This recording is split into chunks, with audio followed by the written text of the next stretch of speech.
Hello guys, welcome back my YouTube channel. Tu ni pha na video khat khan sim kinen phat ma sa en NuSony Baite Insex thu lampang asei na chunga ke ma jong dei lo na tam pi kan seien. So pinun asei na ban jom ken jong kan seien. Aphat lo dan. Chu kan sei chu mi pi te ne he them lo ham ol ipiji ham agia pon ke thip mo nei chanun henge thip mo nei chanon le okho poe na lung thimun ke ko la comment on ka ga bol la comment na za na seun ke nu so ni supporter ke na tiu pon sa on WhatsApp min jong za na seyun nin inbox on group ho an jong kam tin thu na seyun phamo ka sa he jing ahan la na ya thei lo kha o men thil kha cha he o men ke man se lang chi lai ke ka a kan se nom ju pham til sex education ke ti hong chu le ka sim hi le ka sim na wa he so ke ju en sex dan iti ki pol dingam iti ding dan ham le ka sim hi le I hayu kha cha am poi mi se wa nga imit lo du e poi isim do le kha sim hi le I hai po ga cho ko I se angai po mi se ya chat le min a se pha na he be ho chu lu nei lo ni ham ka ti chu ken wa thieng a ka se chu ka dei lo ji a ka se en tu na khang tha chapang izat ham khat jong social media YouTube ve ai en khang tha ho izat ham khat nin chi hil na anei the en athanu pi dan anu dan khom anu dan ipp gam tin ati ho chu chapang hon ngai le he ka ti hi ti anu dile ti a khat ve try an try do atin anu dan aphat dan he ten koi ki ven koi dam the koi ip ke ha a chai ne le na tam pi the din mo en min le kha all ola en sim do pa cha pha het ama en hiti ase ho ka dei lo ai en ken thieng nga se dingin chukit le amazon pastor ji ai en pastor ji khat chu ai ta le thil ki pol khom hiti ho gam tin ase hong chu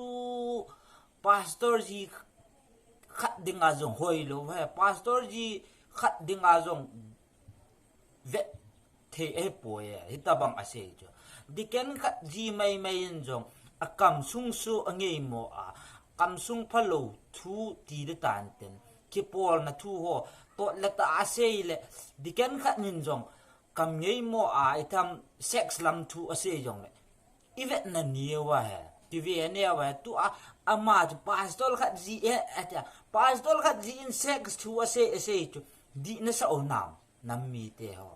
ken wang di ka sa lo ha thieng a se denga no mei le pasal ke polding dan thu ho kam tin a sei hong chu sei da han content ke sim nom azat ki sim han na content thil mi ading a pha chum the atwa sex education che na ngai nom na vet nom na sim do lom le kha na sim lo ham ka ti no ma chu aman a sei ho ivet pi on aman asei nom che ga sa po non ke sang nang mati ham NuSony Baite na di o ne di ven kamati lo thu e po YouTube lampanga NuSony Baite Insex thu ho hiti gam tin thu ho app adang asei pha na a YouTube ma he ke sang a subscriber en ha we ama sang a YouTube bon masa ka he di ka phun do no me ne kilip sa na ka se e pon tu ni pha na NuSony Baite Insex thu ase na kalung gel ke wang ka dei lo he atil abula chi thu ka dei lo ji ka se en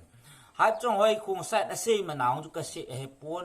dei wang ka dei lo ha thieng a se denga no me le pasal ke pol khom thil ho gam tin ase ho chu ka YouTube he ka thu se he akimu do agam tin se yong le ke wang phache ka sa an la aman ima an se pon hita bang thil ase ho mi nu khat hi na di the ka sa po ya nu me nu pasalin ase yong akilom mo pon nu me khat den hiti ase yeng chu di the na sa onam ti chu พัดจานอังไงหัวซัพพอร์เตอร์หัวเจอพัดจานในลุงมือเกี่ยเลยที่ลีคูลกิลาเวกิลอังไงอ่ะอีมาฮีมินขัดเวอากาเสยไงนุ่มมันอาจจะมีจุดมอสปอร์ตวัดเทียบวยอาสุงกิลลังปังเฮียนลังพัดจานในลุงทิมเปลี่ยนจุดเดียวอีพีจีอาร์ที่ที่หัมตีเนี่ยเดียวแกยังกังไงอ่ะทุเสียดังวงกังไงอันละเซ็กซ์ทูอันเสียก่อนนะจุดกังไงนุ่มลูกอาจจะช่วยพยายามตีเลยมีปะทีนเอเชียมันมีที่ไงเอเชียไงจัดดูจัดนี่นุ่มจูมันอิตาสอากี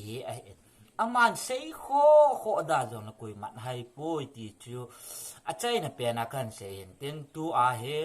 นูฮัดจงหอยตีดำชูปินูฮัดจงหอยอันเสียน่ะจูก็อ่างไงอยู่ตีนหิวเตะ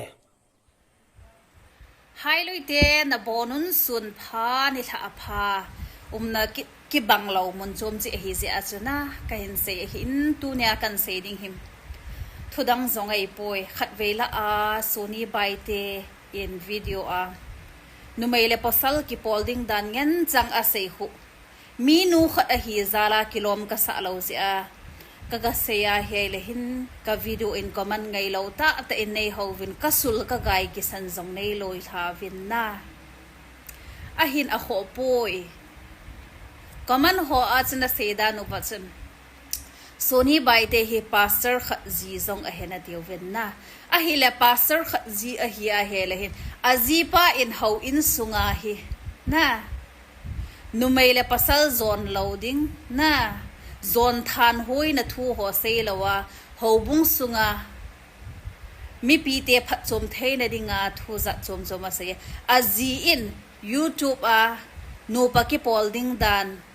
video asema no paki ka kingai lut na theina dinga sex tam nei aphai ti ho ase khudi na sa mong ham na kilom lo chela easy pastor khat hi pastor ji khatin video no maila posal kilo ki polding dan na iti phat le sex ne ya pha ham na no main a private part su thing ding pasalin a private part su thing ding dan ase jing ke ho mi hing khat na hi chula na ta sa chunga na ti chunga kai khat na ki su thing zo lo ai le ipia pang ding na hiom ki thi do jing tang kan lo na hin pi ki san na ki su thing thei lo wa mi sei wa nga na su thing thei a he le chun mi hing lo ti na nei chune ki he na chu tu jingkal ki san gyang chu Facebook anin post ga ki mo so ai wangai ken kho ka sapoi na nang ho sei wanga ke so lungniau di ding zong ka hi poi nanop no min nei ho taw na phat chom na ding a hiu wa hel na nang hon thil phat choma sei he phat chom na ding he na ti wang wa chu sit na ke pat na lungthim sit ke pat na zo he chen he da ama video nan vet wa ko na zito na hindan zong hung ki bang talaw ding na nang hindan chom ding na zi hindan chom ding nang ngai chat na chom hi ding na zi nu de a chom hi ding na ki bang mong lo de koi ki ngai lut mala la achu ki kol hen ding nupin zong azima sanga dong manei ta pasalin zong azima sanga zol sai ta hi chu ipi pha chom diong na ipi phat chom na mong ham kan ka ti cho sit na idea zo he na pi o he kan ka ti cha hichini ho le hin na no mai le pasal zong hi lup ho mai le hin safe a hi sex in ya hi le hi cho su ipi phat chom di ong nang ho dinga zo idea na pi over nang ho na ki ven thein ding wa nan pi vai le chun phat na hi talawa chu sit na zo chu ki be jing he ta chala hi chi wa na ga ki support kit ngam na layu na za u chalo Sony Baite in phat chom na ding tam ta sei do na ti over he le hin ipi kho san ta azina nei wong ming khat na hi a na zina lung thlei sa thei la wai le hin kho san ta azinei dinga na hung ki gela zina ne nang zo chu ki khul tam mi thu sei wanga ka zi to ka kilung sit ka ki ngai lut na hena ti chu di na sa mong ham na naga akito sa dano sang thu di in the head nom vai le hoi se le ngai tao na ei mi te hi ingol ji ewa na I het naw a tha sam ji a hi suni bai te khun sex lampang thu ho nu mai le posal ki polding dan thu ho se na thanop naw ko het phada hu scammer sum kol ve na na man hi chun het wa azi chu hi cho ko ha se chana no hon la na ha che che ona ha ngai che che vai le hin nang ho dinga ipi phachom di ama dinga phachoma chala na nang hon phachom na ta anaga akila ahilchetna lai se no nong ho phachom na ding hilawin ama phachom na ding hi so ha venin ve vin lang ha support win lang na a chei na le na ji to ipi na ti am na ji to na ki ngai lut na chu ki ngai lut na che hi am na ki kol khen na hi am na nan ki het ni chu ama na to sot bangu vahin inam sungu vahin din khanin ding khom su keutin pang khom su keu hitin gal do leo hen so nin itup le de yu som ki mota ve ata thu pasum sei do ho hi mit cho bangin na khut bangin aphat na sei do thei khat cha amlo khatin wang thu si an sei le hin vot kau ki bang ze na sei thei lo sa san ga ki kum le len tin hi chi ei mi ten I bol the now hi chi hi in pai tha wa thu di a I hung din wa thu di sei pa in to sa theu wa thu di sei nu in to sa thei ni le hin I gam sung wa hi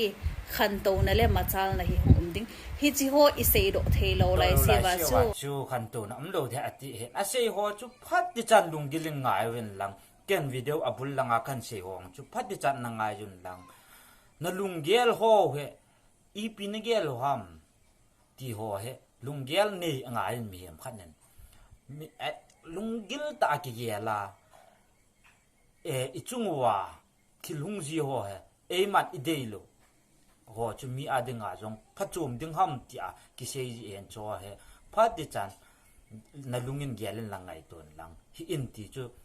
so pi het na chi na thip na na nei le nang ma lo koi ma hil na ngai poi nang ma pathin na ru na pi achun nang ma I ti hin ko na man dingam na ke so ke tu na mi hil thei bip nei le nen lo am poi ti chu a chai na pe na kan sei lo tan te tu na video isi mo chan chu tan te bye bye